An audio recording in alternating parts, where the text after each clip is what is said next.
লন্ডনে বাণিজ্যিকভাবে বাংলাদেশের সবজি চাষ করেছেন তিনজন উদ্যমী বাংলাদেশি তরুণ। এটা হচ্ছে আমাদের দেশীয় পোশাক 100 কেজি 80 কেজি প্রত্যেক দিন অ্যাভারেজে আমরা এটা কাটি। এইখানে ডাটা শাক আছে আর লাউ করছি উপরে, এটা গোল লাউ, এটার একটু চাহিদা বেশি।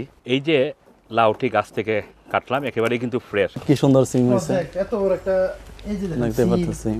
আমাদের এখানে বটবটি বা লাম্বা সিম যেটাই বলেন 8 থেকে 10 কেজি 12 কেজি পর্যন্ত এই ডাটা গাছগুলো হয়ে থাকে। ফার্টিলাইজার ইউজ করি না, তো একদম পুরা অর্গানিক টাইপের বলতে পারেন। তো এখানে যেহেতু আমাদের আশেপাশে অনেক ফুল থাকে, অনেকেই থাকে, ফুল থাকে, ওই ফুল থেকে এরা মধু আহরণ করে। তো এইটা প্রায় 3 একরের মতো। আগামীতে প্ল্যান আছে আরো বড় করা, কারণ এখানে যেই পরিমাণে চাহিদা শুধুমাত্র ইউকেতে 500 কোটি টাকার উপরে বাংলা টাকার। আমি মনে করি যে আমরাই ফার্স্ট যে এত বড় পরিসরে আমরা করতে পারতেছি আর কি বাণিজ্যিকভাবে।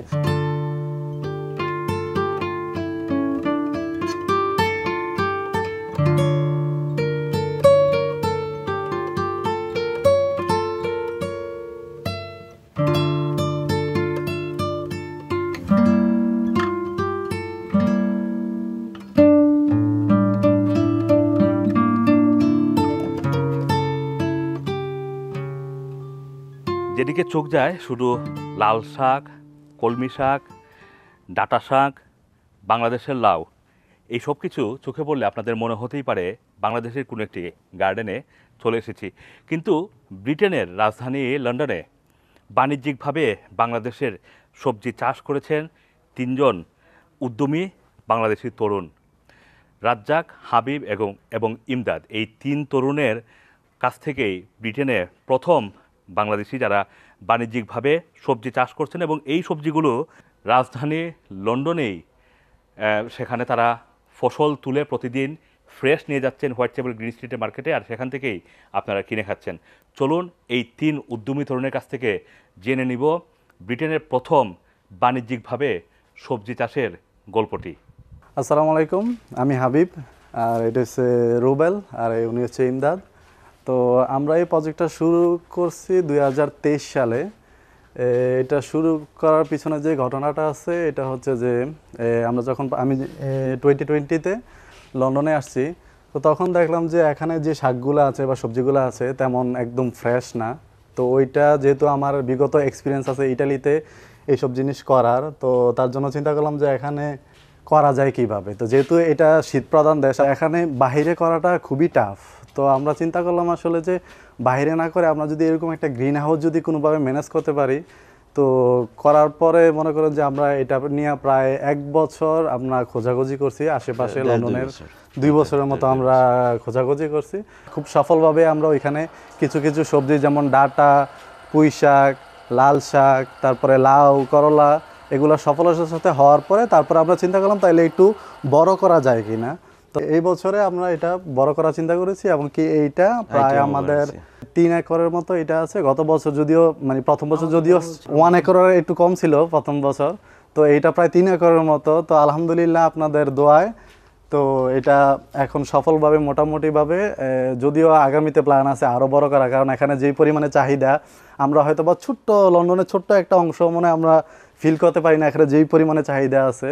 তো আশা করি আগামীতে আরও বড় হবে ইনশাল্লাহ আপনাদের দোয়া থাকলে, এবং কি চেষ্টা করব লন্ডনে যত বাঙালি আমাদের যত কমিউনিটি আছে তাদেরকে সার্ভ করার জন্য, তাদেরকে বেটার ভেজিটেবল দেওয়ার জন্য। ফার্টিলাইজার ইউজ করি না, তো একদম পুরা অর্গানিক টাইপের বলতে পারেন, যেহেতু এটা গ্রিন হাউসের ভিতরে, যেহেতু হ্যাঁ কম্পোস্ট, শুধু ন্যাচারাল কম্পোস্ট আমরা একটু ইউজ করি, আর এমনি তেমনভাবে কোনো কিছু আর ইউজ করা হয় না আর কি।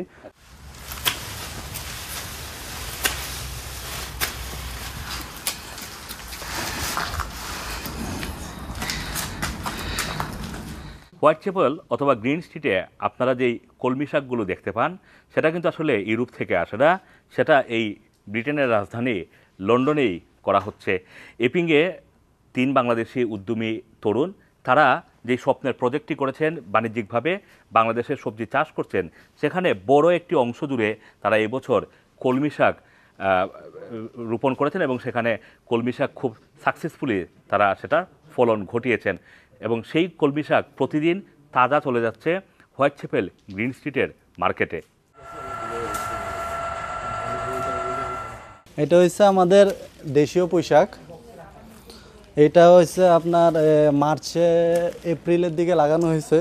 তো আমরা অলরেডি প্রায় 1 মাসের উপর হয়ে গেছে আমরা এটা কাটিং করতেছি। তো পুঁইশাক আমরা সবাই জানি যে এগুলা কাটলে আবার নিচে দিয়ে যেগুলা ছাড়ে এগুলো আবার কাটা যায়। তো এটা অলরেডি আমরা একবার কাটিং করছি, তো এখন আবার রেডি হয়ে গেছে। তো এগুলো আমরা আবার কাটবো, এমনকি দেখতে পারতেছেন খুবই সুন্দর এগুলা, একদম পুরা মোটা মোটা, যে আমরা যা বাঙালিরা যেটা পছন্দ করি আর কি। পাতাগুলা মোটা এবং কি ডাঁটটাও অনেক মোটা এবং খাইতেও খুব সুস্বাদু এটা। তো এটা চাহিদাও খুব ভালো। আমাদের প্রত্যেক দিন মনে করেন যে এখান থেকে প্রায় 100 কেজি 80 কেজি প্রত্যেক দিন অ্যাভারেজে আমরা এটা কাটি। এখানে যেরকম মনে করেন যে আমরা প্রথম যে সমস্যাটা ফেস করছি এটা হচ্ছে যে আমাদের পানির লাইনগুলো কিভাবে করব, কারণ এটাতে আগে ওরা কিউকাম্বার করতো অনেক আগে। তো তারা হচ্ছে যে ড্রিপ ইরিগেশন সিস্টেমটা এইটা ওরা ইউজ করতো, ড্রিপ ইরিগেশন। তো আমাদের যেহেতু শাক আমাদের সব জায়গাতেই পানি যাইতে হবে, তো তার জন্য আমাদের দরকার ছিল হচ্ছে যে রেনিং স্প্রিং যে সিস্টেমটা আছে, রেনিং সিস্টেম, ওইটা দরকার ছিল। তো ওইটা খুঁজতে খুঁজতে প্রায় আমাদের অনেক সময় লাগছে। তারপরে আমরা বের করতে পারছি, যে দেখতে পাচ্ছেন এটা হচ্ছে পাইপ, এটা হচ্ছে পাইপ। তো এটা হচ্ছে যে আমাদের কলটা, আর এটা হচ্ছে যে এগুলো হচ্ছে যে আপনার স্প্রিং। এটা ছাড়লে বৃষ্টির মতো মনে করেন যে পানি পড়ে। আমাদের মেশিন আছে অটোমেটেড, আমরা মিনিট কয় লাইনে কত মিনিট যাইব ওইটা সেট করে ফেলি। সেট করলে তারপর অটোমেটিক পানি দেওয়া হয়ে যায়।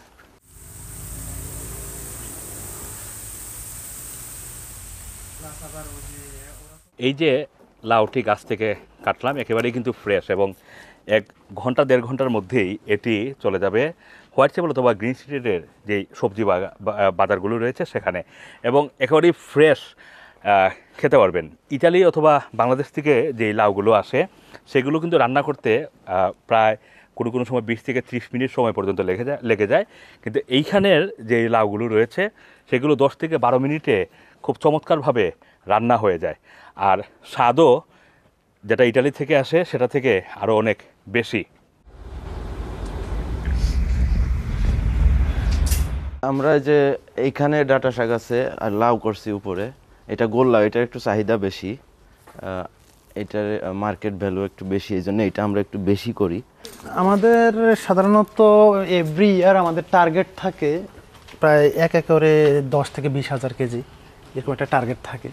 তো লাস্ট ইয়ার আমরা বিক্রি করতে পারছিলাম প্রায় 1/2 একর করছিলাম লাউ, প্রায় 10,000 আপ বিক্রি করছি আমরা। 3টা ভেরিয়েন্টের লাউ এখানে আছে।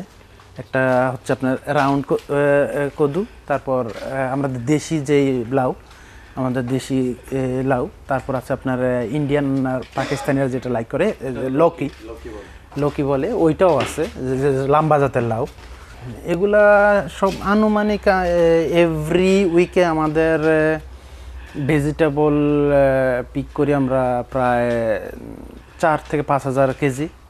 কোনো কোনো উইকে আরও বেশি, সিজনে হয়তো বা মনে করেন 3,000 থেকে স্টার্ট হয়ে 7,000 8,000 পর্যন্ত চলে যায়।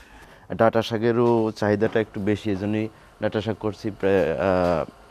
প্রায় লাইনে ডাটা শাক দেখতে পাচ্ছেন একটু বেশি।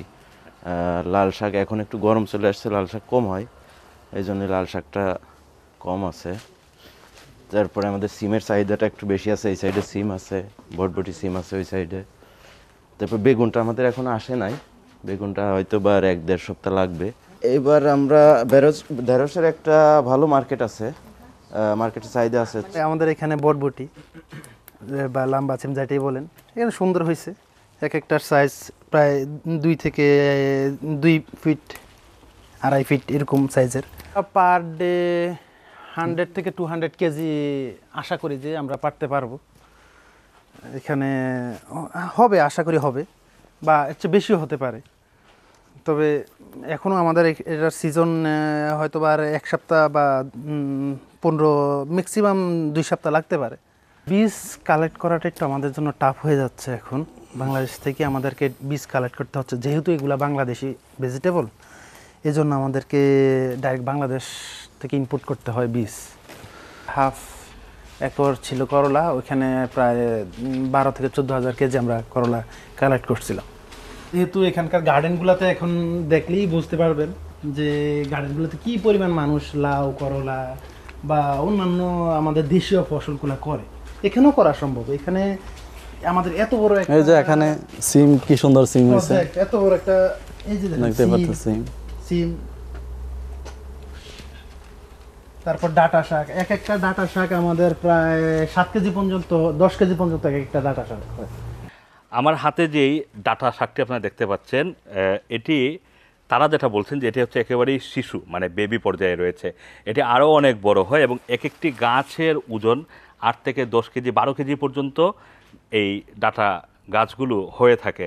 আর এগুলোই প্রতিদিন ফ্রেশ চলে যাচ্ছে হোয়াইট চ্যাপেল গ্রিন স্ট্রিটের মার্কেটে। আসলে যখন নিছি তখন তো যেহেতু এটা কিউকাম্বার ছিল, তো Similar concrete হ্যাঁ, তো এইটার উপরে অনেক পরিমাণে পলিস্টার ছিল। তো এবং কি এই মাটিটা যেটা এখন একদম আপনারা একদম পুরো নরম দেখতে পারতাছেন, এরকম নরম ছিল না। তো এটা একদম পুরো পাথরের মতো ছিল এই মাটিটা। তো আমরা প্রায় 2 মাস ধরে মনে করেন যে ছোট একটা, যদিও ওই সময় ট্রাক্টর কোথায় পাওয়া যায়, কি পাওয়া যায়, আমাদের কোনোই আইডিয়া নাই ইউকেতে। তো আমরা কোনোভাবে একটা ফেসবুকের থেকে ছোট একটা হাতের যে ট্রাক্টরগুলো আছে ওইগুলো ম্যানেজ করছি, পাওয়ার টিলার যেগুলো বলে। তো এইটা দিয়ে প্রায় 2 মাস ধরে আমরা ওইটা দিয়ে প্রোটোটাইপ করার পরে তারপরে মনে করেন যে এটা রেডি হয়েছে। তারপরে অনেক সময় লাগছে, অনেক কষ্ট লাগছে, অনেক স্ট্রাগল ছিল। এখন যেরকম সুন্দর দেখতেছেন এমন সুন্দর তো আর ছিল না মাটিগুলো এবং সব ইগুলা। তো ওই সময় অনেক স্ট্রাগল ছিল, আমরা প্রায় 2 মাস বা 3 মাস লাগছে শুধু আমাদের রেডি করতে। এটা আমাদের অবশ্য নতুন ফিউচারের একটা প্ল্যান, ফ্রেশ মধু চেষ্টা করা আর কি। আর কতটুকু সফলতা আপনাদের উপর নির্ভর করে, দোয়া করবেন আমাদের জন্য। এই যে হচ্ছে ফ্রেশ মৌমাছি, এই যে এখানে মধু আছে।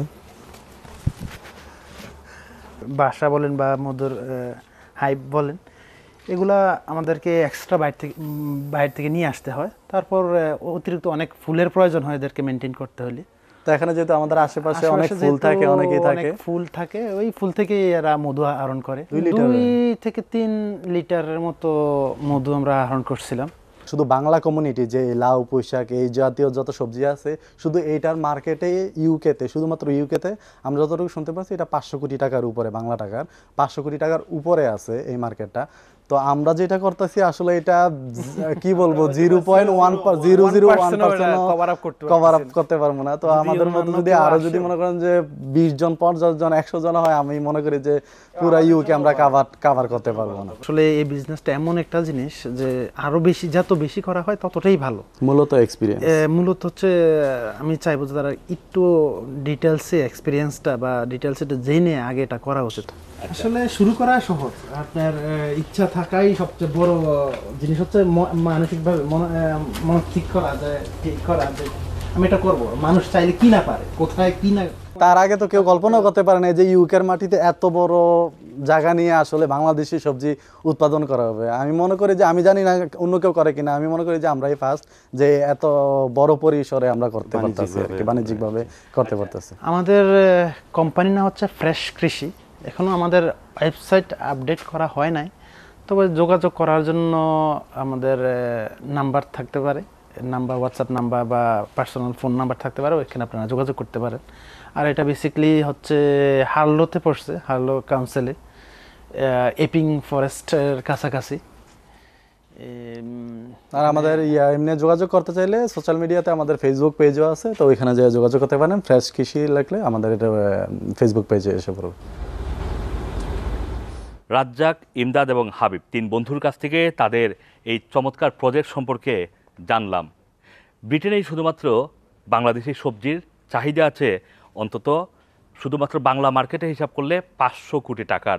সেটা যদি কন্টিনেন্টাল মার্কেটে যায় তাহলে প্রায় 1,500 কোটি টাকার। আর যদি মূলধারার মার্কেটে এটি ঢুকতে পারে তাহলে কয়েক হাজার কোটি টাকার মার্কেট আছে বাংলাদেশি সবজির। কিন্তু ব্রিটেনে যে 500 কোটি টাকার শুধুমাত্র বাংলাদেশি কমিউনিটি, মানে হোয়াইট চ্যাপেল বলেন, তারপরে গ্রিন স্ট্রিট বলেন, বা বিভিন্ন শহরে যেই বাংলাদেশি গ্রোসারি শপগুলোতে যেই বাংলাদেশি সবজিগুলো পাওয়া যায়, সেই 500 কোটি টাকার বাজারের মাত্র 8 থেকে 10% নিতে পেরেছে বাংলাদেশের সবজি। ইতালি, স্পেন এবং বিশ্বের বিভিন্ন দেশ থেকে বাংলাদেশের সবজিগুলো চাষ হয়ে তারপরে ব্রিটেনের মার্কেটে এই 500 কোটি টাকার বাজার দখল করেছে। ব্রিটেনের মাটিতে রাজধানী লন্ডনের একেবারেই কাছে হার্লো কাউন্সিলে যেই চমৎকার একটি গার্ডেন প্রজেক্ট তারা গড়ে তুলেছেন 3 বন্ধু, সেখানে তারা স্বপ্ন দেখছেন এই যে 500 কোটি টাকার বাজার, সেই বাজারে ব্রিটেন থেকেই বাংলাদেশের যে সবজিগুলো চাষ হবে সেই সবজিগুলো দখল করবে। আসম মাসুম, রানার টিভি, লন্ডন।